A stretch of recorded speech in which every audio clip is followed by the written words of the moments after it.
आज मैं आप लोगों को भारतीय दंड संहिता 1860 इंडियन पेनल कोड 1860 में प्राविधानित सामान्य अपवाद जनरल एक्सेप्शन टॉपिक पर अपना व्याख्यान देना चाहता हूँ या दे रहा हूँ। भारतीय दंड संहिता के अध्याय 4 में धारा 76 से धारा 106 तक कुल मिलाकर 31 धाराओं का समावेश है, जिनमें उन विभिन्न अपवादों का उल्लेख है जो अभियुक्त को आपराधिक दायित्व से उन्मुक्ति दिला सकते हैं। इन सभी अपवादों को एक ही अध्याय में समाविष्ट करने का मुख्य उद्देश्य यह है कि इन्हें विभिन्न अपराधों की परिभाषाओं के साथ पुनः दोहराने की आवश्यकता न रहे। जैसा कि आप जानते हैं, इस अध्याय का नाम सामान्य अपवाद रखा गया है। सामान्य अपवाद का तात्पर्य यह है कि भारतीय दंड संहिता की विभिन्न धाराओं में जो अपराध को परिभाषित किया गया है, अगर कोई व्यक्ति कोई भी अपराध भारतीय दंड संहिता में प्राविधानित किया गया है, तो यह एक्सेप्शन का जो अध्याय है, प्रत्येक धारा में ये प्रत्येक धारा का अपवाद है। नियम तो यह होना चाहिए कि प्रत्येक धारा के साथ इन सभी अपवादों में उल्लेखित धाराओं का प्राविधान होना चाहिए। लेकिन परेशानी इस बात की थी कि अगर प्रत्येक धारा के साथ समान अपवाद में प्राविधानित सभी धाराओं का अगर प्राविधान कर दिया जाएगा तो आईपीसी की किताब बहुत मोटी हो जाएगी, बहुत लंबी हो जाएगी। इससे बचने के लिए सभी अपवादों को सामान्य अपवाद नाम देकर एक अध्याय में रख दिया गया और यह अपवाद आईपीसी में उल्लेखित सभी धाराओं का अपवाद माना गया है। चाहे कोई भी अपराध ले लीजिए कि 7 वर्ष से कम उम्र का बच्चा आईपीसी में परिभाषित कोई भी अपराध करेगा, कोई भी कार्य करेगा, तो उस कार्य को अपराध नहीं माना जाएगा। क्यों? क्योंकि धारा 76 से 106 के बीच में आ रहा है। और मान लीजिए कोई 7 वर्ष से कम उम्र का बच्चा चोरी करता है या कोई भी अपहरण करता है या गोली चलाता है, हत्या करता है, तब भी क्यों?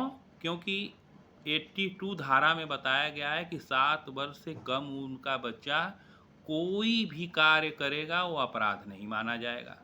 तो है तो 82 में, और 82 है 76 से 106 के बीच की धारा, तो ये जनरल एक्सेप्शन के अंतर्गत आ रही है।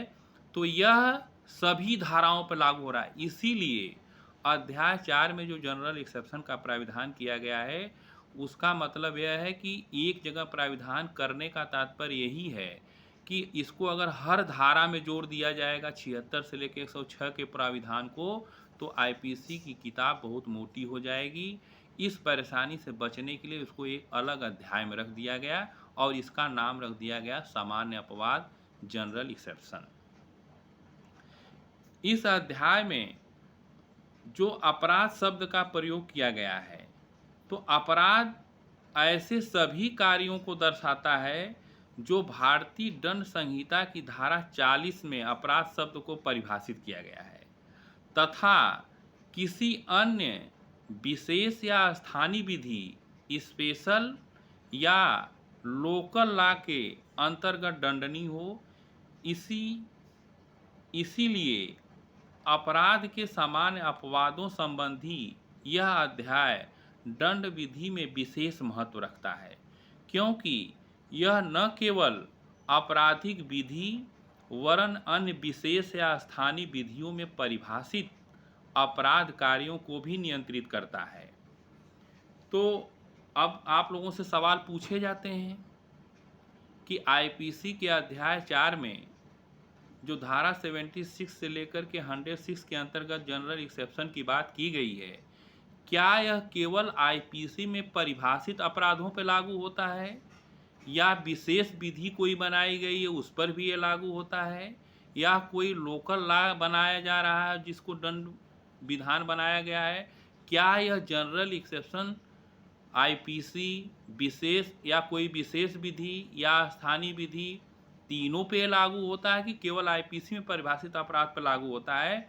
तो आपका जवाब होगा कि आईपीसी के अध्याय 4 में परिभाषित जो अपवाद बताए गए हैं, सामान्य अपवाद, अध्याय 4 में, यह भारतीय दंड संहिता में उल्लेखित सभी अपराध पर लागू होगा या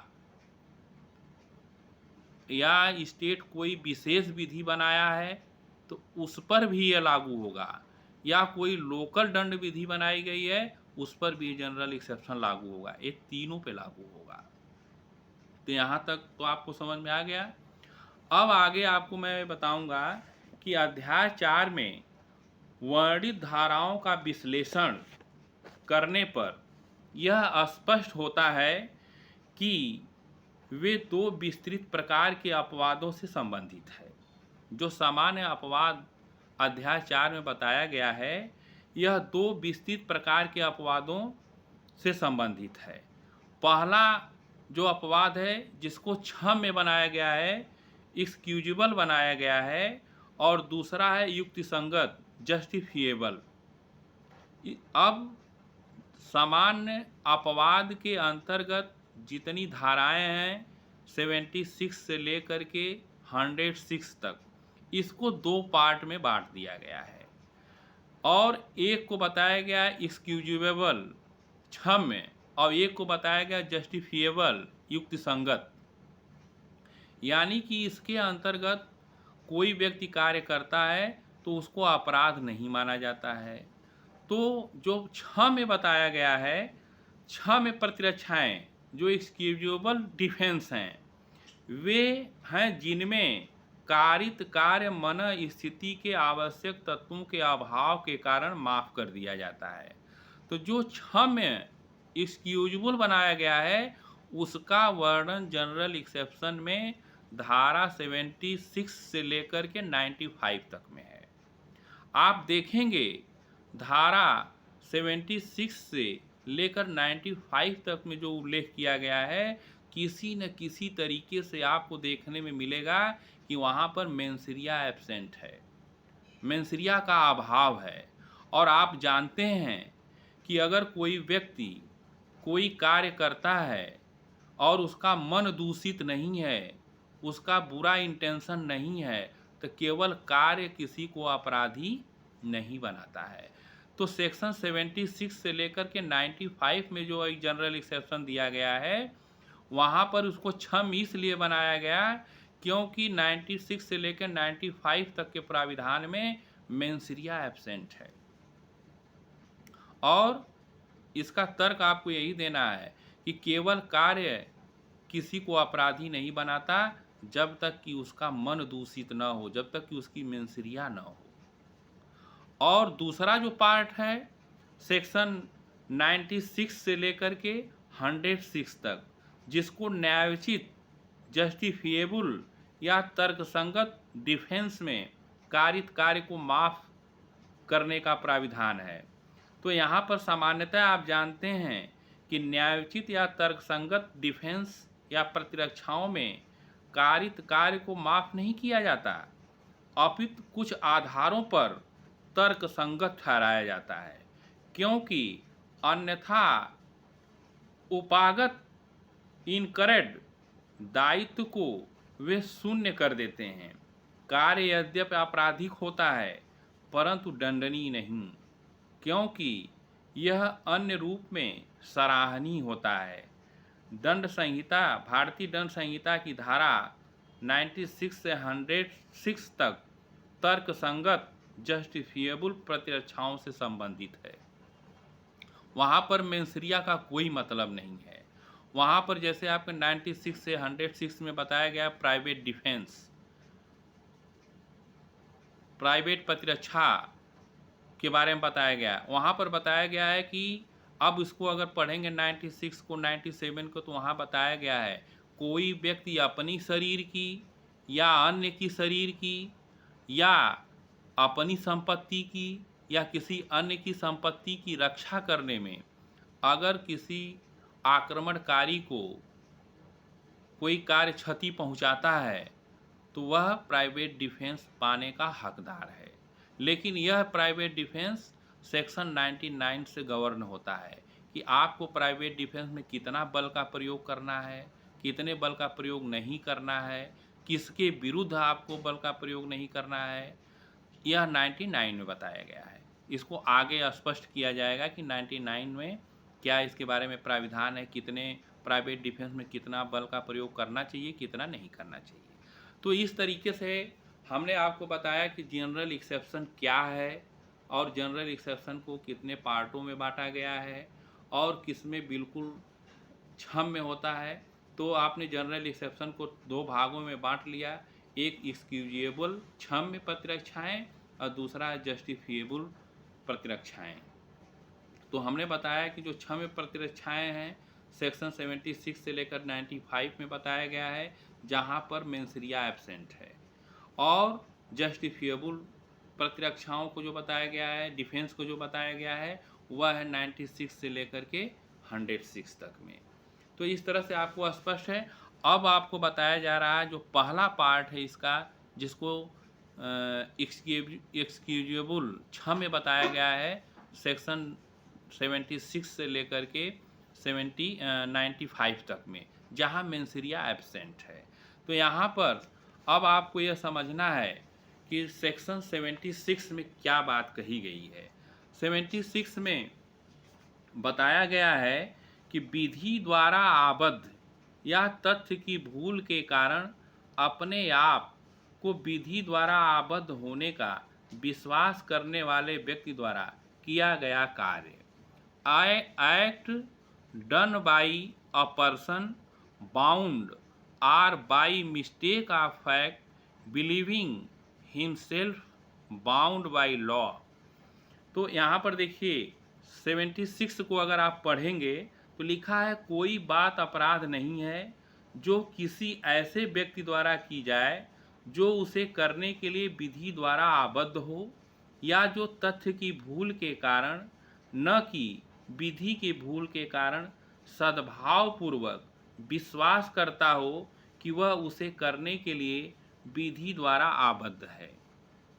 nothing is an offense which is done by a person who is or who by reason of a mistake of fact and not by reason of a mistake of law in good faith believes himself to be bound by law to do it।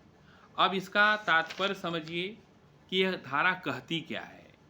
भारतीय दंड संहिता की धारा 76 में तथ्य की भूल को आपराधिक दायित्व से बचने के लिए एक उचित आधार माना गया है। इस धारा के प्राविधान विधि के इस लैटिन सूत्र पर आधारित है कि तथ्य संबंधी भूल क्षम्य है, विधि की भूल क्षम्य नहीं है।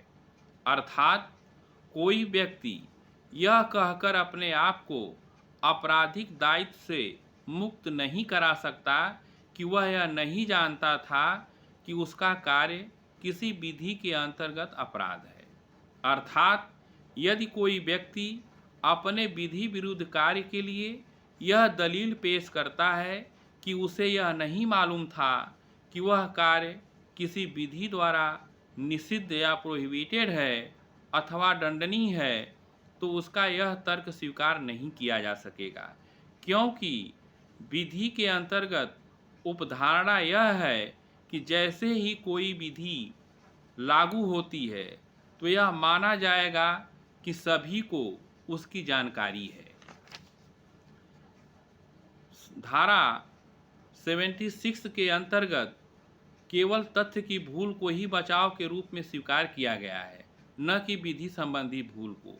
विधि संबंधी भूल को बचाव के रूप में स्वीकार न किए जाने के दो प्रमुख कारण हैं। इस बात को आप लोग नोट कर लीजिए कि विधि की भूल को क्षम्य न बताने के दो कारण हैं कि विधि की भूल क्षम्य क्यों नहीं है।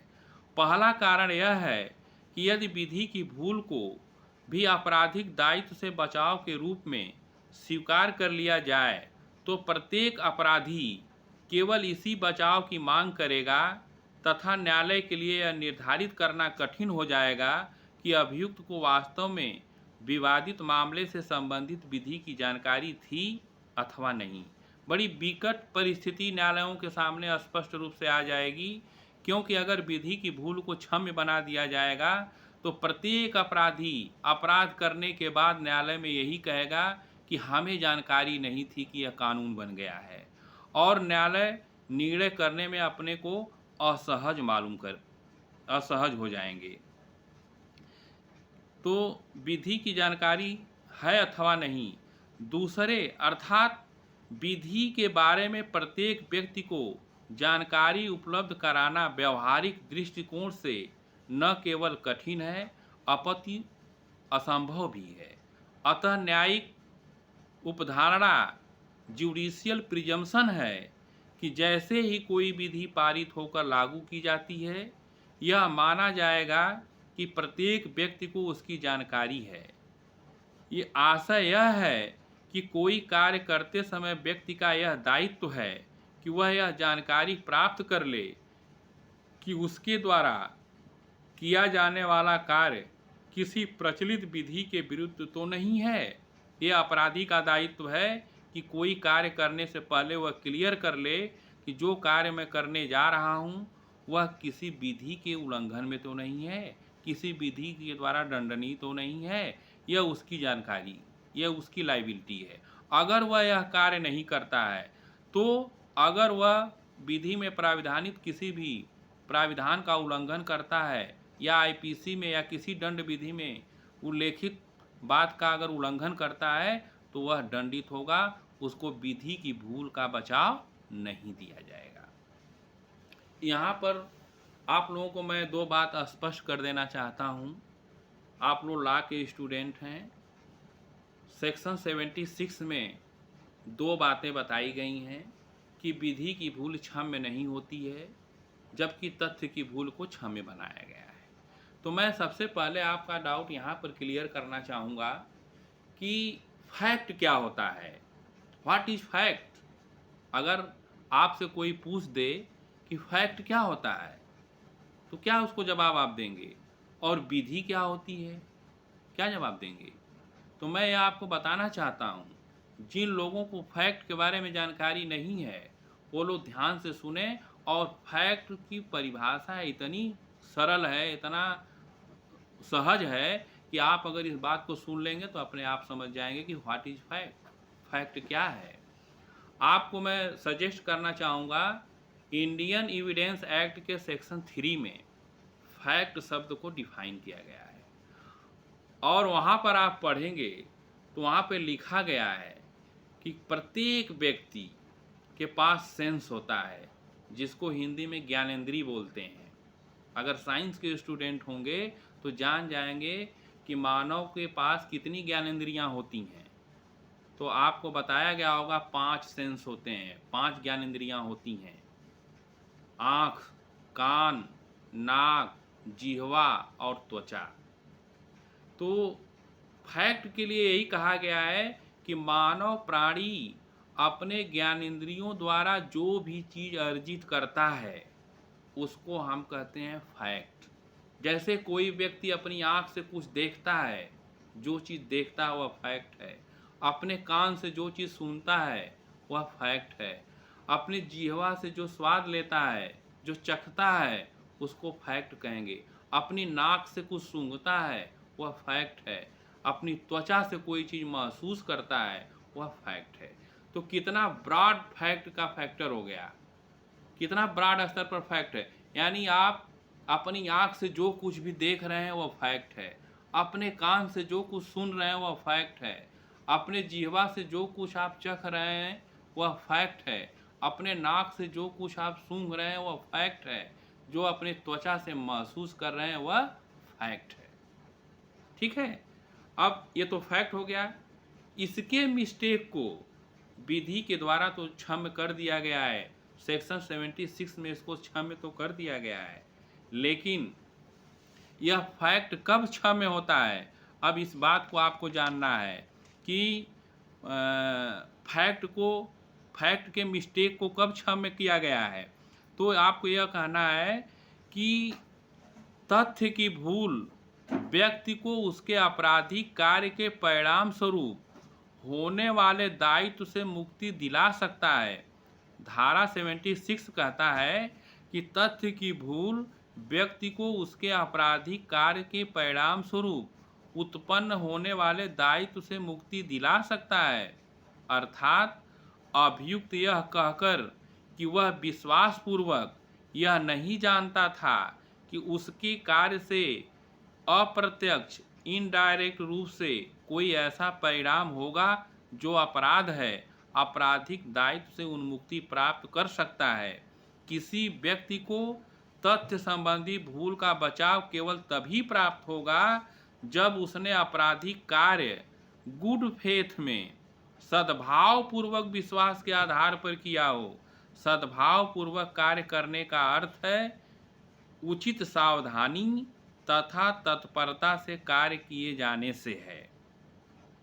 तो धारा 76 में यह प्राविधानित किया गया है कि यदि कोई व्यक्ति किसी विधि के अंतर्गत प्राप्त आदेश के पालन में कोई ऐसा कार्य करता है जो भारतीय दंड संहिता की किसी धारा के अनुसार अपराध की कोटि में आता है, अपराध नहीं माना जाएगा।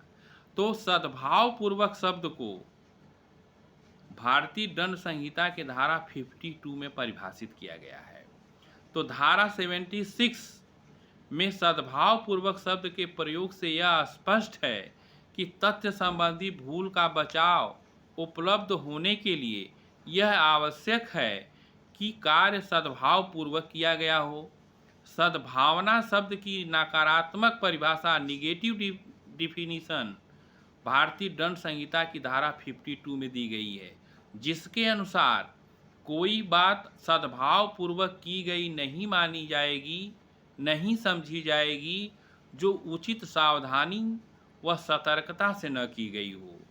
इसके अलावा साधारण खंड अधिनियम 1897 जनरल क्लॉजेज एक्ट 1897 में सद्भावना की सकारात्मक यानी गुड फेथ की पॉजिटिव डिफिनीशन दी गई है, जिसके अनुसार कोई बात सद्भाव पूर्वक की गई मानी जाएगी जहां वह तथ्यतः ईमानदारी से की गई हो, चाहे वह उपेक्षा से की गई हो अथवा नहीं।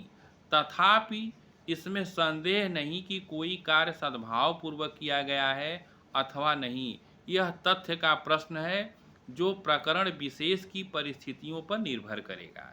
तो यहाँ पर आपको जानकारी हो गई कि तथ्य की भूल को क्षम्य तो बनाया गया है, लेकिन अगर वह भूल गुड फेथ में की गई हो, ईमानदारी से की गई हो, सम्यक सतर्कता और विश्वास करते हुए की गई हो, यानी कि उचित सावधानी से पूरा सतर्कता बरतते हुए गुड फेथ में अगर वो काम किया गया है तथ्य की भूल, तो वह क्षम्य है, लेकिन विधि की भूल क्षम्य नहीं है।